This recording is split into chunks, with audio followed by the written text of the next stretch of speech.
Sí, pero eso es todo de práctica, a todo el día ya, no es como en semio que estaban solo en la mañana, todo el día, ¿sí? Todo el día. ¿Cómo? Todo el día ya. Sí, es como semio por dos. Hay que empezar a juntar. Hay que empezar a juntar. Voy a tener que imprimir una foto a mi hijo para que se acuerde. Sí, me da todo el día. Ya me pasó que no pude dar break y un montón de cosas. Pero no es mi culpa, sí. Culpa de los pacientes que llegan tarde. ¿Tienen alguna duda de la clase anterior o algo? Yo igual les subí como varios papers. Ya, esos papers no van a entrar en las pruebas obviamente, porque tampoco creo que eso sobreexija al estudiante. Ya, pero es netamente si a alguien le interesa más el tema, vas a ver dónde encontrar la información.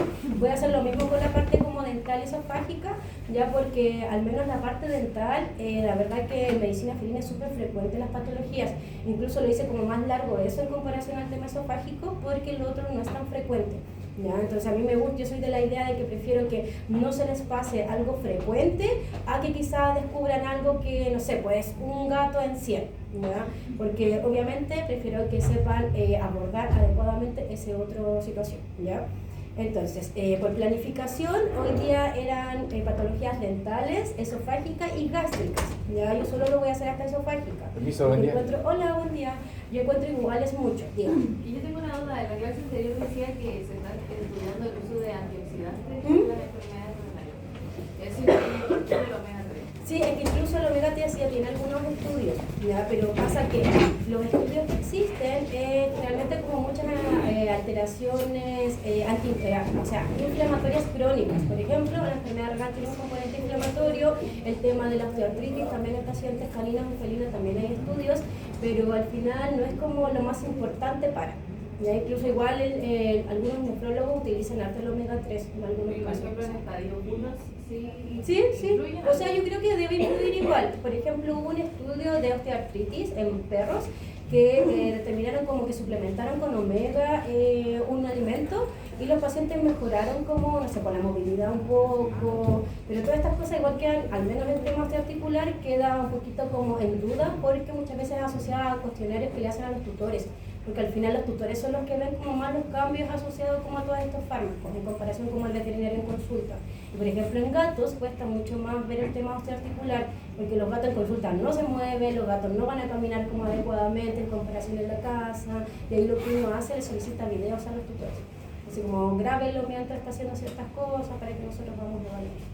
¿Ya? Pero ahí cuando veamos como la parte osteoarticular, hay fármacos incluso súper nuevos. No sé si conocen el Solencia, el Librela, ¿ya? Incluso acá en Chile llegó como en diciembre, pero ya lleva su tiempo en otros países, lleva como 3 años, que igual es poco. ¿Ya? Incluso nosotros hicimos una tesis con una alumna de evidencia científica de principalmente los Solencia y encontramos muy poquito. Entonces, por ejemplo, yo lo que he visto en la clínica diaria es que lo están sobreutilizando, como que cualquier animal le colocan Solencia, le colocan Librela. ¿Por qué? Porque funciona, sí, pero incluso hay igual altos efectos adversos que quizás acá en Chile no se han visto todavía porque llegó en diciembre. Entonces, ahí hay que tener como cuidado a veces con qué cosas utilizar y evaluar como la evidencia científica que tiene detrás.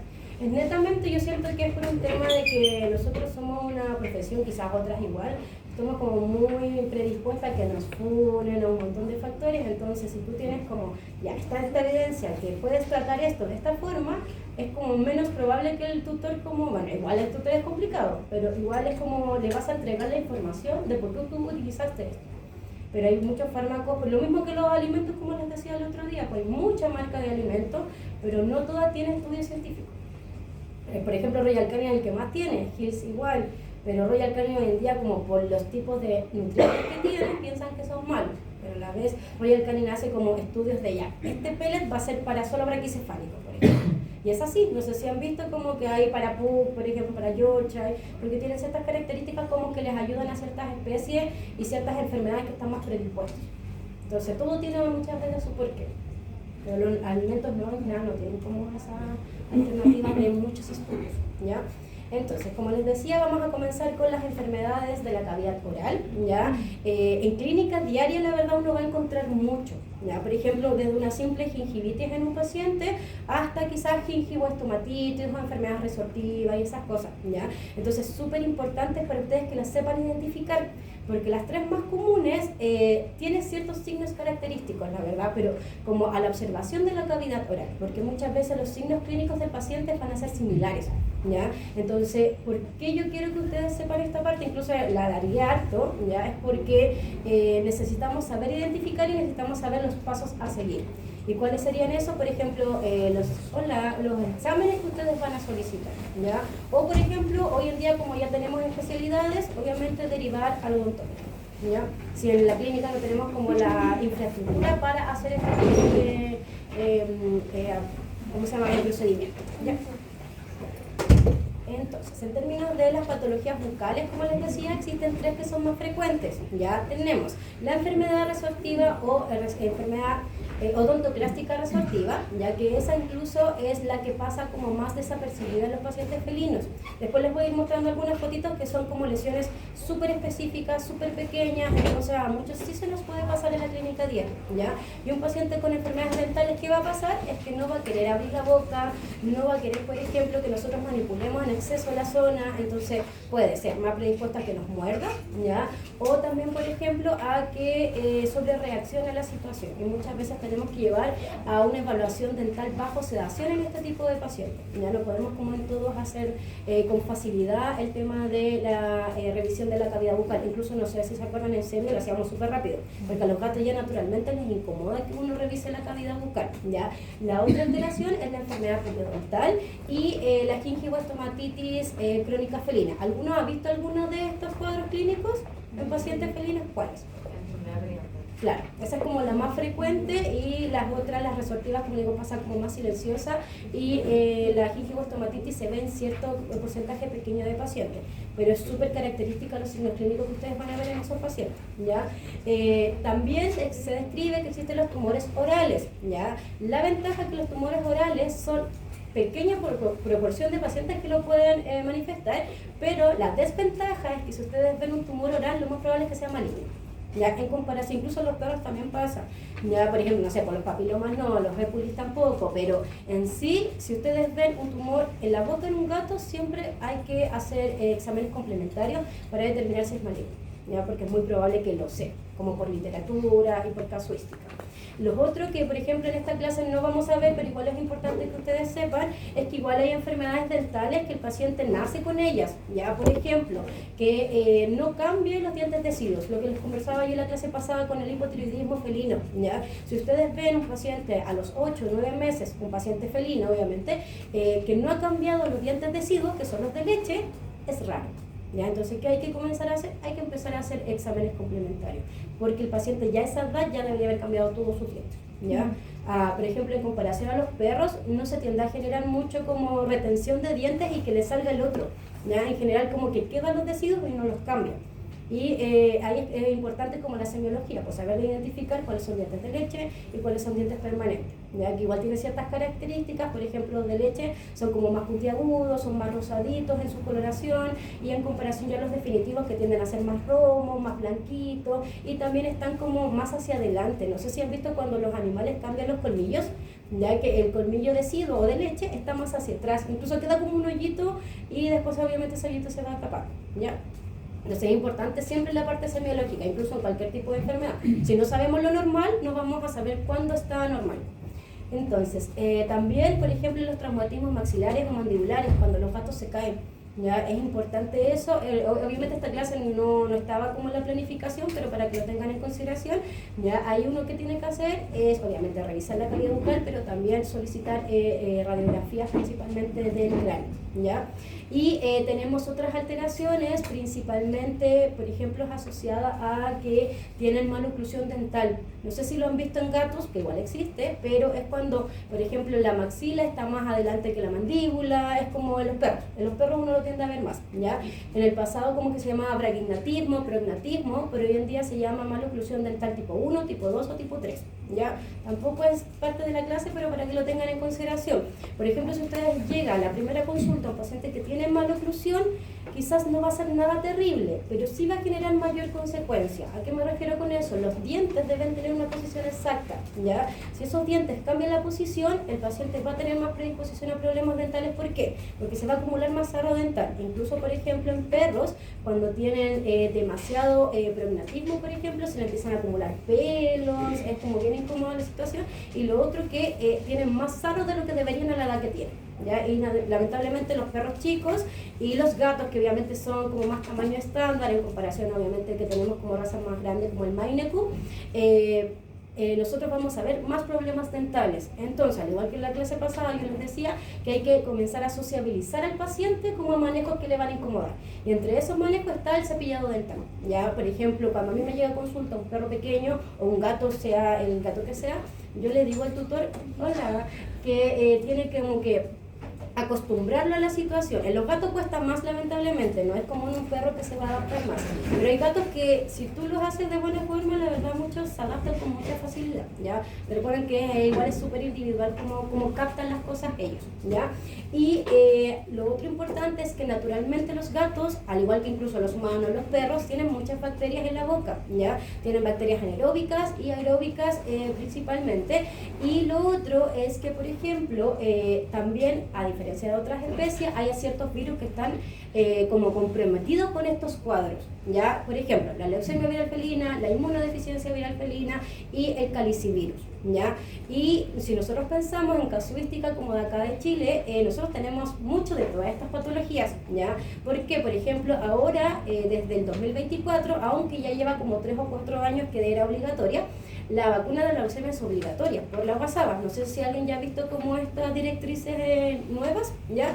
Pero esto lleva como 3 o 4 años. Yo ya llevo indicando la leucemia obligatoria hace como 4 años yo, pero como la mayoría de los médicos veterinarios conocen más la WhatsApp, ahora como que ya quizá está como más instaurado eso, ¿ya? Nosotros somos un país que tenemos demasiada leucemia en comparación a otros países, incluso por ejemplo, no sé, pues en Estados Unidos ya hay casi nada, pero es netamente porque la vacuna ya lleva aplicándose muchos años, ¿ya? Entonces, si ustedes piensan, si a nosotros nos llega un paciente con un problema dental, tenemos que pensar, por ejemplo, en paciente felino, en enfermedades virales, sí o sí. Entonces, entre nuestros exámenes complementarios que vamos a solicitar, va a ser, por ejemplo, mínimo un test de retroviral, ¿ya? Sí o sí, independiente que sea, por ejemplo, el nivel que sea leve, moderado, es algo que sí tenemos que solicitar. Obviamente el tutor decidirá si lo hace o no, ¿ya? Pero a nosotros nos sirve porque vamos a saber si ese paciente solo quizás con un antiinflamatorio va a mejorar o va a necesitar otras cosas, ¿ya?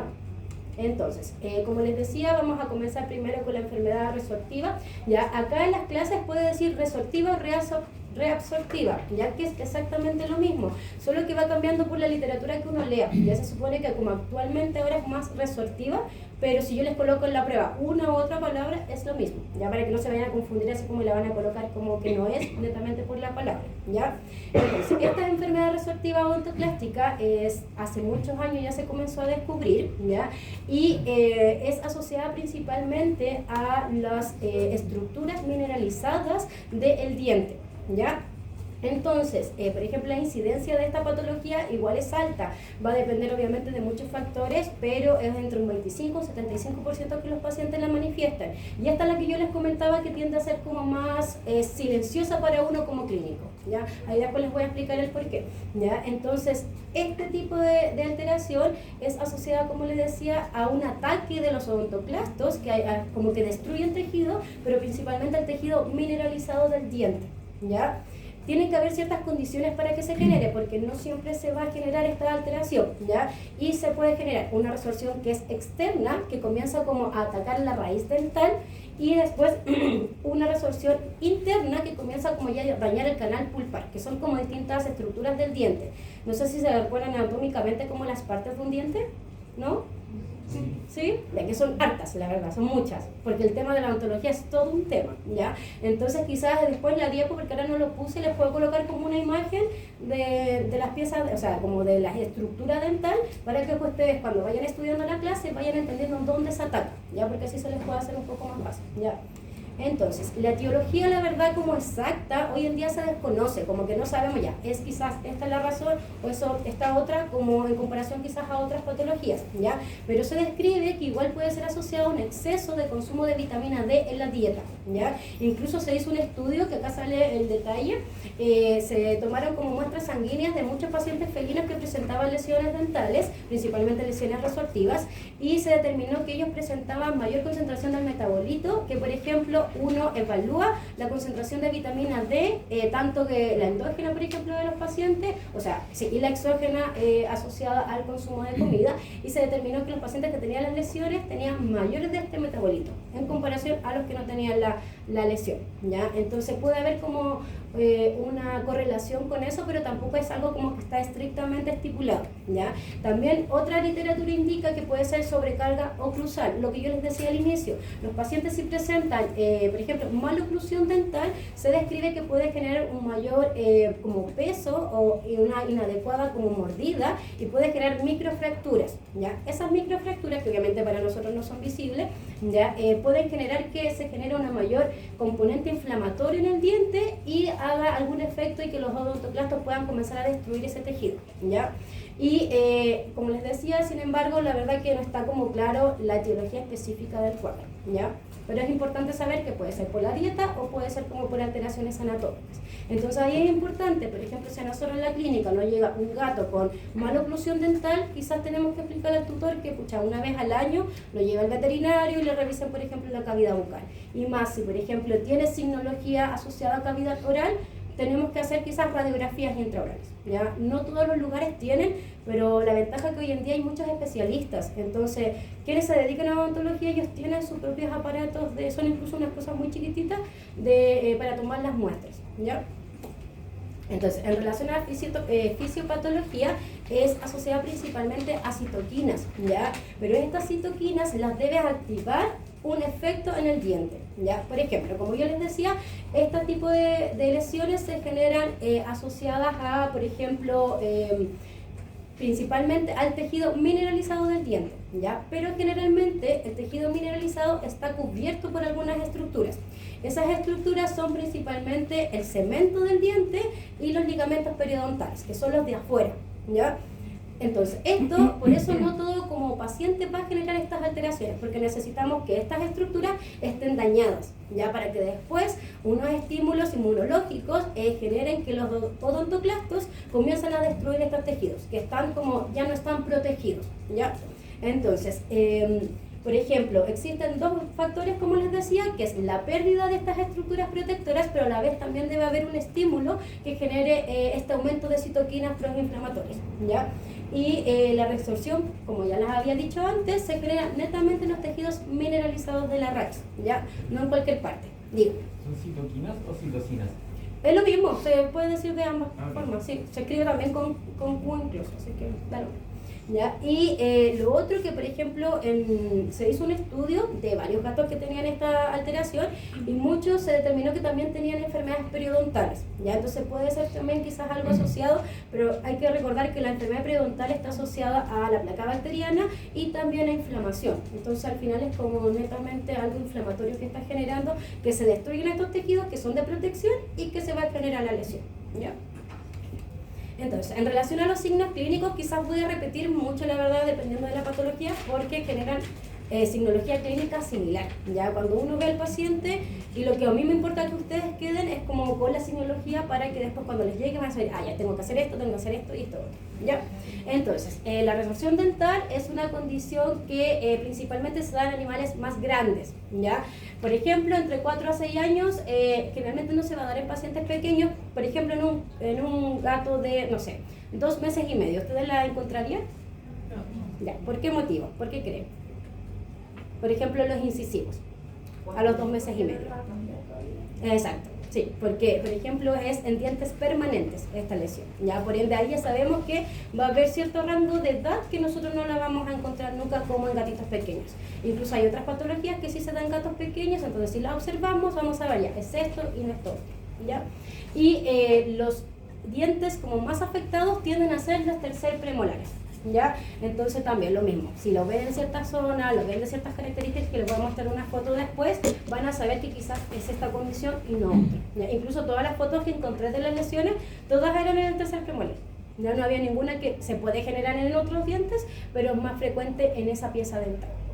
Por ejemplo, al comienzo, como son lesiones muy pequeñas, la verdad, puede que los gatos no manifiesten ningún tipo de signología clínica, ¿ya? Entonces después, y recordar que los gatos esconden mucho la signología clínica, entonces si es algo pequeño, puede que a ellos no les incomode y van a comenzar a presentar signología clínica cuando ya sea como muy avanzada la patología, ¿ya? Y en ese caso, por ejemplo, vamos a comenzar a observar que van a haber incomodidad a la revisión de la boca, puede estar más decaído el paciente, a consecuencia, por ejemplo, ya que no quiera comer quizás tanto, se puede manifestar que vaya comenzando a perder pérdida de peso, pero esa pérdida de peso no es como abrupta en comparación quizás a otras patologías, sino que va a ir siendo como de a poco en relación a las condiciones que el paciente no quiera comer, ¿ya? Y generalmente estos pacientes se vuelven selectivos, como que si tú le ofreces, por ejemplo, no sé, un snack tipo churu, puede que es feliz de la vida te lo coma, ¿ya? Incluso con muchas ganas, y si tú le colocas, por ejemplo, pellet, puede que no quiera comerlo, que le incomode, que incluso a veces lo que hacen los gatos como que miran y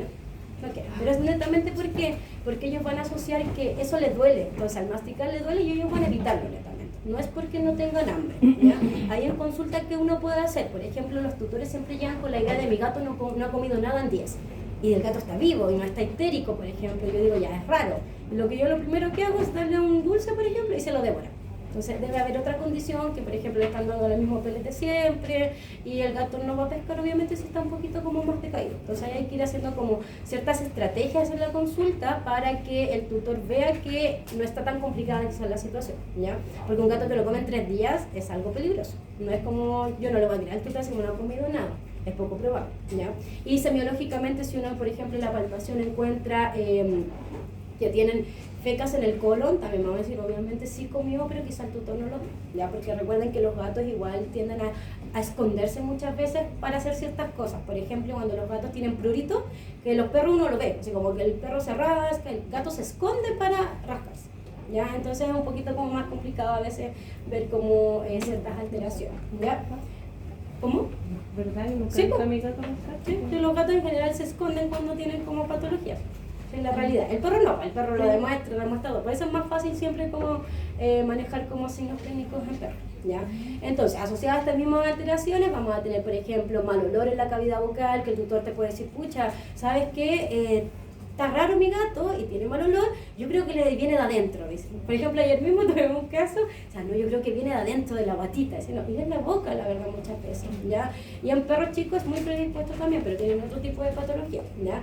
También puede haber gingivitis, estornudos, ¿ya? Y, por ejemplo, alteraciones respiratorias, pero si ya estos cuadros generaron como destrucción en algunas ciertas zonas del hueso y se empiezan, por ejemplo, a generar fístulas. No sé si lo han visto en perros, es más común que se empiezan a generar como heridas acá, ¿ya? Y la gente siempre lo asocia como una lesión de la piel, pero muchas veces hay que revisar los dientes, ¿ya? Entonces es algo importante.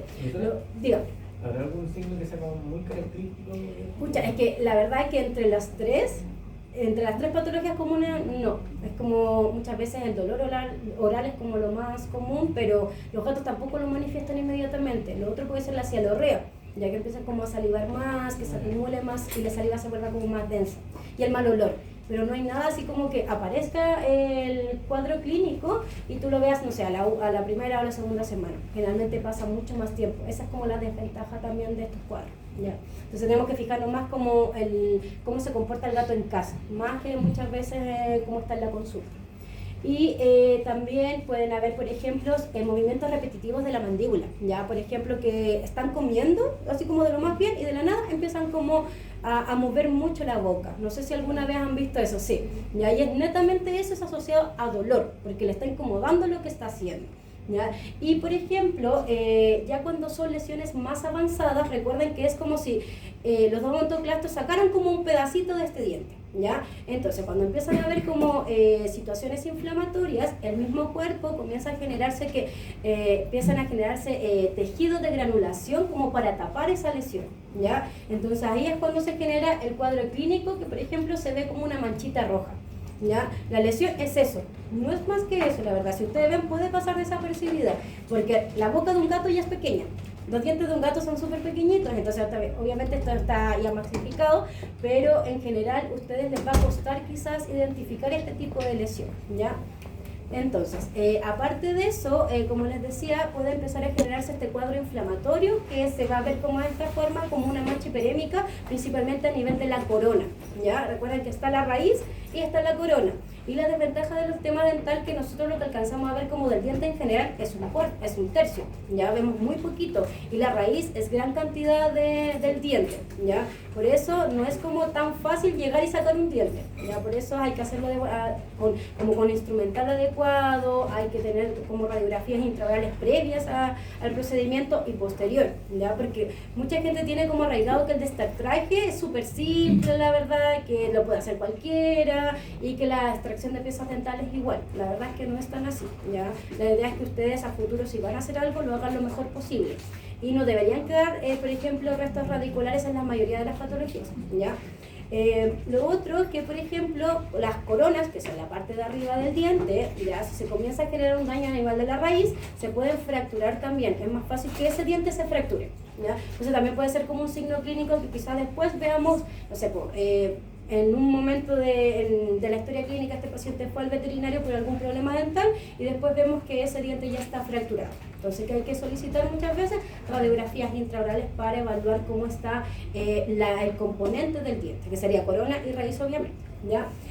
Lo otro que, por ejemplo, lo mismo que le decía antes, a veces cuando hay daño dental se empiezan a generar alteraciones como externas, ya que en ese caso podrían ser abscesos. Por ejemplo, en los perros es más común que se ve como un aumento de volumen en la zona como del cuarto premolar, ¿ya?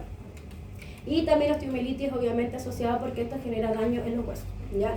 Y se describe que cuando, por ejemplo, estas lesiones queda expuesta la dentina, tienden a ser más dolorosas en comparación cuando están alteradas como otros componentes del diente.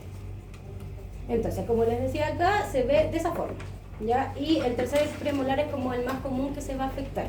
Y acá le tomamos una radiografía, si ven, a diferencia de los otros dientes, se ve como más radiolúcido. Ya se ve como si no tuviera esa parte, a pesar que nosotros acá lo estamos viendo adecuadamente, ya por eso es tan importante la radiografía intraoral. Lo mismo, por ejemplo acá también, pero acá está en otra zona que es como por dentro, por la zona mesial, ya, y lo mismo, está la radiografía acá que tenemos la alteración. Entonces, ¿es difícil ver en la clínica diaria? Sí, la verdad, ya, pero no es imposible, porque ya sabemos como cuál es el diente que va a estar más afectado, cuáles van a ser las características. Pero la desventaja, por ejemplo, en estos casos es que a veces no se puede ver porque puede estar lleno de tártaro dental o puede estar tan inflamado como la mucosa en general que va a pasar como desapercibida la lesión, ¿ya? Entonces, para llegar al diagnóstico vamos a necesitar primero el historial clínico, ya que es todo obviamente lo que nos va a contar el tutor y ahí nos va a contar como alteraciones asociadas a principalmente a que quizás no come tanto, que le incomoda, que a veces el pellet se le cae o por ejemplo si le da como latitas húmedas o snack, come con muchas ganas en comparación, por ejemplo, al pellet, ¿ya? O sea, recuerden que tanto la semiología y anamnesis es fundamental en cualquier tipo de patología, ¿ya? Obviamente la revisión de la cavidad oral, pero a la mayoría de los gatos no les gusta, y más si hay presencia de dolor, el gato se va a incomodar más, entonces siempre tengan cuidado, la verdad, porque existe la posibilidad que los pueda morder un gato, ¿ya? Entonces siempre tenemos que hacerlo con delicadeza. Primero tenemos que comenzar sin abrir la boca, tenemos que comenzar solo como a subir el labio, ya, para ir revisando como las piezas dentales que alcanzamos a ver, y después uno ya abre la cavidad bucal principalmente para evaluar si hay como daño más hacia atrás, ya, como la estomatitis, por ejemplo. Y siempre intenten hacerlo rápido, ya. Si es un paciente que necesita revisión como más exhaustiva, hágalo bajo sedación, ya, porque es un riesgo para ustedes igual y no le vamos a estar generando mayor dolor a un paciente que ya tiene dolor, ya es como inadecuado. Y las radiografías intraorales, que en estos casos son fundamentales porque las lesiones clínicas son muy chiquititas de ver. Entonces, la examinación visual, como les decía, las alteraciones van a ser netamente que nos puede incomodar, que puede haber mucho tejido, por ejemplo, inflamado, que nos va a evitar poder ver esta lesión, y lo otro es que puede haber mucho cálculo tártaro-dental, que es lo mismo, o sarro, que le dicen casi todo, ¿ya? Pero como lo correcto es cálculo dental o tártaro-dental. Entonces, todo eso va a tapar la lesión, entonces a veces nosotros no la podemos ver, ¿ya? Y algunas alteraciones están como mayor, como localizados de mayor forma en el margen gingival cerca de la unión cemento-esmalte, que son como por atrás, entonces cuesta mucho más evaluar estas lesiones, por ejemplo, en un examen clínico general, ¿ya? Y la examinación bajo anestesia, como lo que yo les decía, con un explorador dental. Los exploradores dentales son estas cositas de acá, ¿ya? Bueno, no sé si alcanzan a ver, pero tienen como unas rayitas, ¿ya? Y tienen como números. Por ejemplo, hay algunos que van del 1 al 10 y es del 1 al 10 en milímetros, ¿ya? Lo que se hace es que comienzan como a nivel de las encías donde queda un espacio, uno lo comienza a insertar y uno va evaluando hasta dónde ingresa ese explorador dental. Entonces tú vas a saber, por ejemplo, que ese bolsillo es de, no sé, 0,5 milímetros, que eso es como hasta lo óptimo. Si es mayor, es porque ya se está generando un daño a nivel del diente, ¿ya? Y lo otro, por ejemplo, acá en esta imagen se está evaluando la furca, que es como el espacio del medio de los dientes, ¿ya? Entonces acá se ve que, por ejemplo, pasa hacia el otro lugar, ¿ya? Y acá en las características de una examinación general de la cavidad bucal, que uno primero empieza a revisar, por ejemplo, por fuera, y después ya lo hace rapidito para revisar como la cavidad en general. Entonces, las radiografías dentales intraorales son fundamentales. La desventaja es, como les decía antes, que no todas las clínicas la tienen, pero hoy en día hay especialistas que tienen su instrumental, ¿ya? Lo otro es que sí o sí se tiene que hacer bajo sedación, ¿ya? Por ende, si nosotros vamos a pensar en anestesiar a un paciente o sedar a un paciente, igual necesitamos exámenes complementarios previos, porque más que son pacientes que ya no tienen 1 año, 2 años, ¿ya? Entonces quizás siempre es ideal solicitarlos, pero no todos los tutores van a poder acceder a ellos, así que ahí hay que ir haciendo como ciertos protocolos, ¿ya? Entonces, en relación a la radiografía dental, nosotros vamos a clasificar de 2 formas las enfermedades resortivas dentales, ¿ya? Esta primera parte y la segunda. La primera parte es asociada a cómo se observa el diente en la radiografía, ¿ya? Como las características de la imagenología, ¿ya? Por ejemplo, el tipo 1 es cuando ya hay una radiolucidez focal o multifocal. En este caso, por ejemplo, es local, ¿ya? Es que se ve más negrito ahí, en comparación que se debería ver blanco, ¿ya? Porque es hueso. Y lo otro es, por ejemplo, que la radioopacidad del hueso, del diente en general se ve normal. Por ejemplo, ustedes alcanzan a ver la raíz, ¿ya? Y el espacio periodontal, que es este espacio como este borde como de alrededor del diente, que es donde está el ligamento periodontal y el cemento, se ve normal. Ustedes alcanzan a ver una raíz adecuada, ¿ya? En comparación a el tipo 2, que ya no se alcanza a ver si ustedes observan la estructura del ligamento periodontal, ¿ya? Se ve como todo destruido ahora. Y aparte de eso, es que va a haber una disminución de la radioopacidad de la raíz dental. Tampoco se ve la raíz, ¿ya? Y finalmente el tipo 3 es cuando ya hay de estos 2 tipos de lesiones están juntas en un solo diente, ¿ya? Entonces esto es como solo como lo van a ver en la radiografía. Y tenemos la otra clasificación, que es dependiendo de qué tipo de estructura va a estar generando el daño la enfermedad resortiva. Por ejemplo, en estadio 1 es que se está generando un leve daño, pero está atacando hasta el cemento, ¿ya? El estadio 2 es cuando ya es más moderado el daño, pero ya comenzó a atacar hasta la dentina. Por eso les decía que es importante como tener en la mente como la estructura del diente. Yo se los voy a agregar como en la diapo para que después puedan como estudiar con mejor forma esta parte, ¿ya?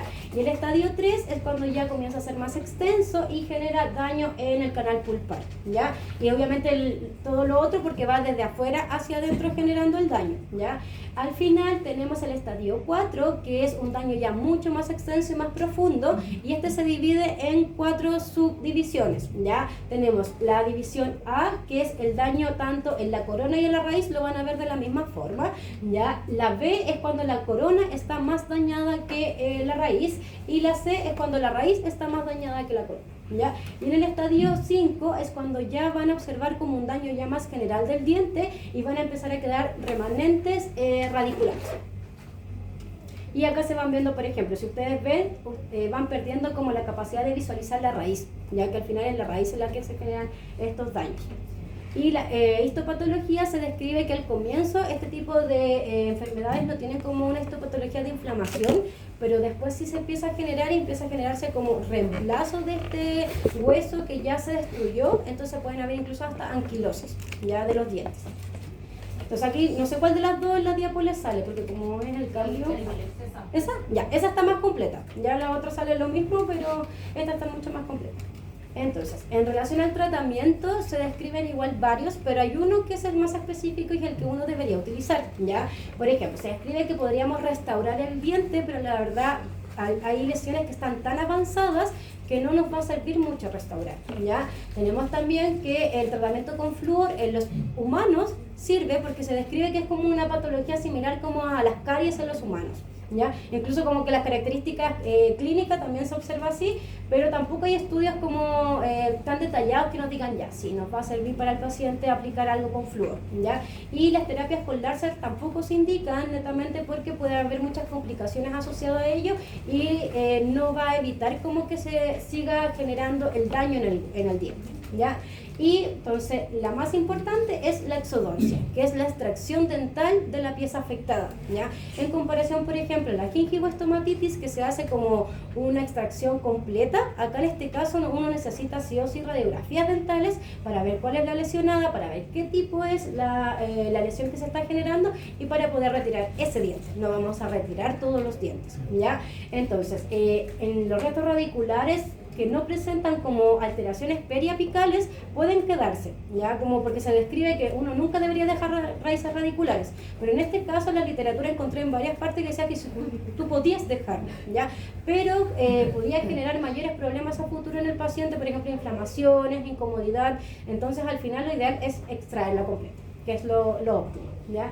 Y lo otro que se describía que la extracción completa de esa pieza dental sí o sí debía ser en pacientes con retrovirales positivos, ya tanto inmunodeficiencia y leucemia felina, porque va a haber una mayor predisposición a generar alteraciones. Entonces, ¿alguna duda de la parte de la enfermedad resortiva? Sí, me quedó una duda. La parte que dice como de la floración, ¿ya? ¿es solamente como si es que llega a algún nivel o es como... ¿Qué cosa? Disculpe, la floración. ¿Floración? Sí, cuando le colocan el flúor.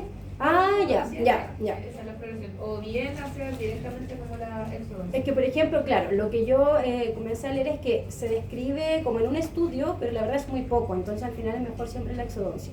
Aunque vaya, por ejemplo, tipo 2, como Claro, recién. siempre se describía que era mucho mejor la exodoncia, pero ahí tú podías dejar como los restos radiculares si no estaban como las lesiones periapicales. Ya también es una parte específica que les podría agregar como una imagen, porque no sé si en SEMI les pasaron como esas partes del diente, como periapical, mesial, ¿no? Ya les puedo poner una fotito y la fotito como que les va a ayudar como a entender un poco más, ¿ya? Pero esto lo ideal es exodoncia con radiografías intraorales. Sin la radiografía no vamos a saber el daño que hay y no vamos a saber si estamos sacando la pieza adecuada, ¿ya? Ese es el tema. Entonces es una enfermedad demasiado frecuente, pero quizás poco diagnosticada porque no todos pueden acceder a eso.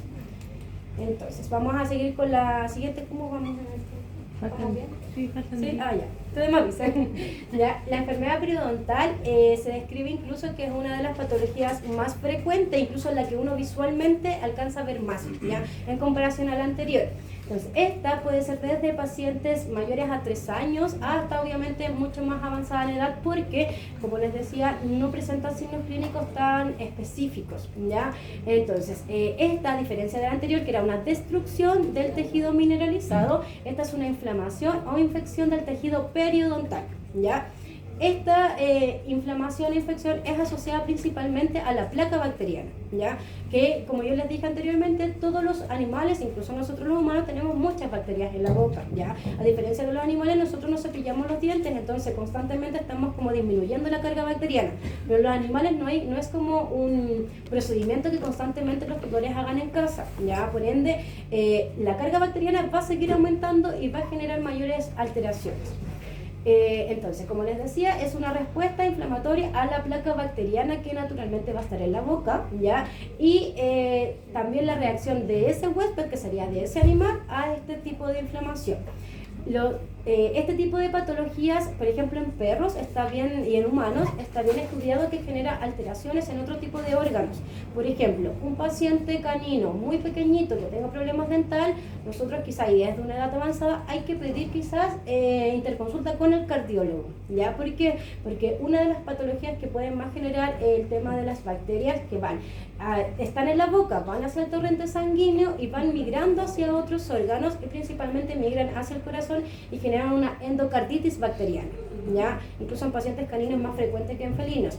En felinos también se describe que pueden tener alteraciones respiratorias y también alteraciones renales, pero principalmente asociadas a glomerulonefritis, ¿ya? Entonces va a afectar como netamente la anatomía del riñón, ¿ya? Por lo tanto, un foco de infección en la cavidad bucal puede generar otras alteraciones en los gatos, sí, es real, ¿ya? Por eso es tan importante no pasarla por alto, y más esta que es más frecuente de ver como en la clínica. Y la etiología, como les decía, es asociada a la placa bacteriana, que es el sarro dental muchas veces que nosotros observamos, ¿ya? Y la enfermedad periodontal ustedes la van a observar en la clínica de dos formas, la gingivitis y la periodontitis, ¿ya? Pero es importante también de identificar por qué. Porque, bueno, este cuadro tiene como los conceptos de, por ejemplo, cuando van a estar alterados las estructuras periodontales se va a llamar periodontitis. Cuando está solo afectada la encía, se va a llamar solo gingivitis, por ejemplo, para que igual tengan ahí como un concepto de, y los otros como de la mucositis, la glositis y eso. Ya, pero para que lo tengan porque son más como de semestre. Oh, ahí sí.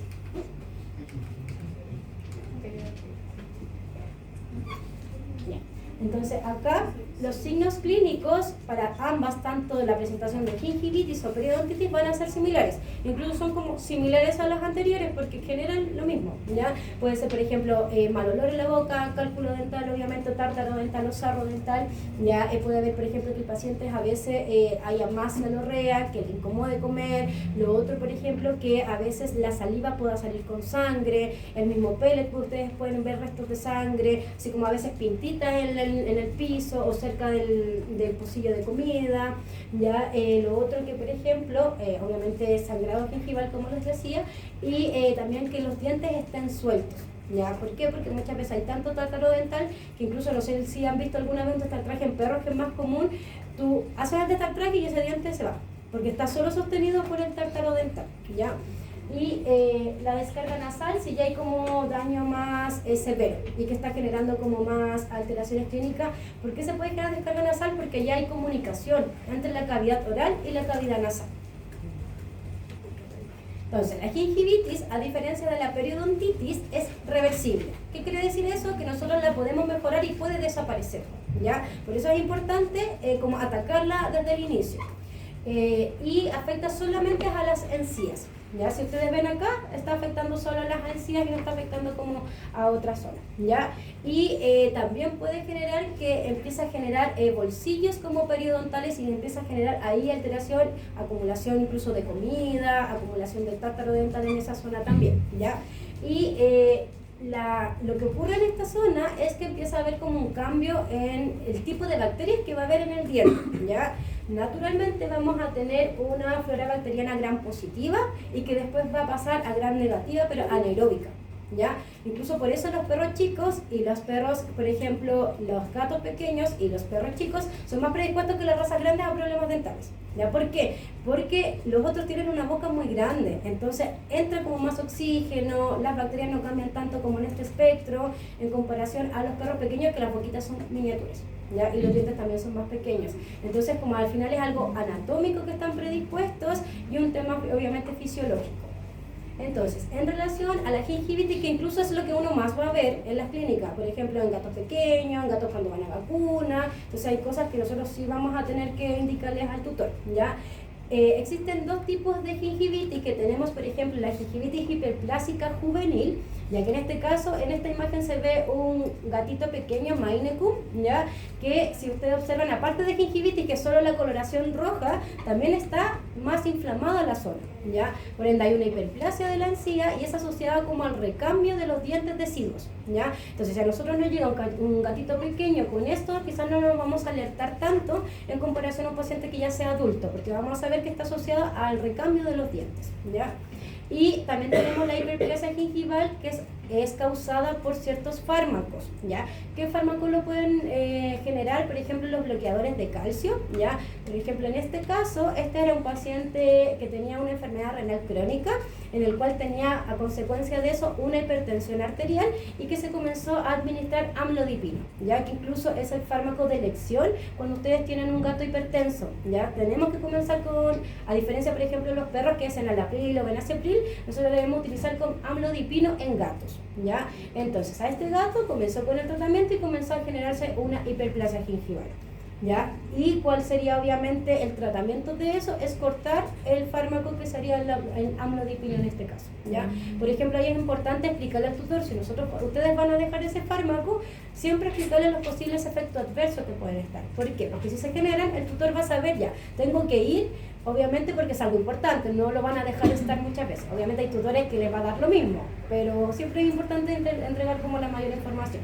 Y lo otro, el otro fármaco que también puede generar este tipo de lesión es la ciclosporina, ya que en gatos se utiliza harto, la verdad, porque es un inmunosupresor que uno lo puede utilizar a largo plazo, en comparación, por ejemplo, a los corticoides, que en general uno les puede dar un cierto tiempo por las contraindicaciones que tienen. La ciclosporina la podemos dar por meses o por años, ¿ya? Y es súper común utilizarlos hoy en día. Entonces, el tratamiento, como la causa es asociada a la placa bacteriana, el tratamiento va a ser disminuir esa placa bacteriana y disminuir esas bacterias que van a estar en la boca, ¿ya? Por ende, lo que nosotros podemos hacer, obviamente, es control de esto, asociado, por ejemplo, iniciando con un destartraje.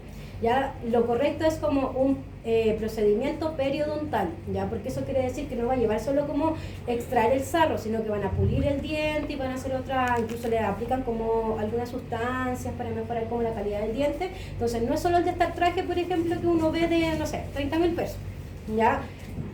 Los que se dedican a esto incluso son procedimientos súper caros. Entonces hay que saber, porque por ejemplo en clínica muchas veces el tutor dice, pucha, si ya le hemos hecho 3 destartrajes y no ha funcionado de nada, ¿ya? Porque quizás el destartraje no se hizo adecuadamente, y lo otro es porque no se mantuvo tampoco el tema de las condiciones dentales, porque ese es como el momento uno le va a sacar la placa dental, pero después si uno no hace nada va a seguirse manteniendo, ¿ya?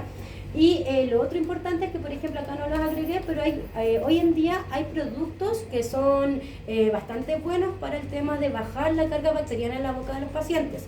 Por ejemplo, ¿cuáles son los que sirven? Está el Plaque Off, no sé si alguien ya lo conoce, está el Q-Chef, ¿ya? Y está el que a mí me ha funcionado mucho en gatos, es el Oxifresh, ¿ya? Estos productos lo que hacen, por ejemplo, tanto el Plaque Off y el Q-Chef, es bajar la concentración bacteriana, por ende, en consecuencia, no se tienden a generar como tanto estos daños, ¿ya? Y el Q-Chef y el Plaque Off, ambos tienen como presentación para gatos. La desventaja es que igual a los gatos no les gusta cualquier cosa, entonces ahí hay que ir tanteando si es que les agrada o no. Lo que sí tienen que tener en consideración que el Plaque Off no se puede utilizar en gatos hipertiroideos, ¿ya? Si nosotros sabemos que el paciente tiene esta patología, no le podemos prescribir el Plaque Off porque está asociado a algas, y las algas obviamente tienen yodo, ¿ya? Y vamos a generar un desbalance en ese paciente. Y acá, por ejemplo, hay... ¿Cómo? Ah, ya. Entonces ahí, para después seguir con la periodo. Ya vayan, no me abre.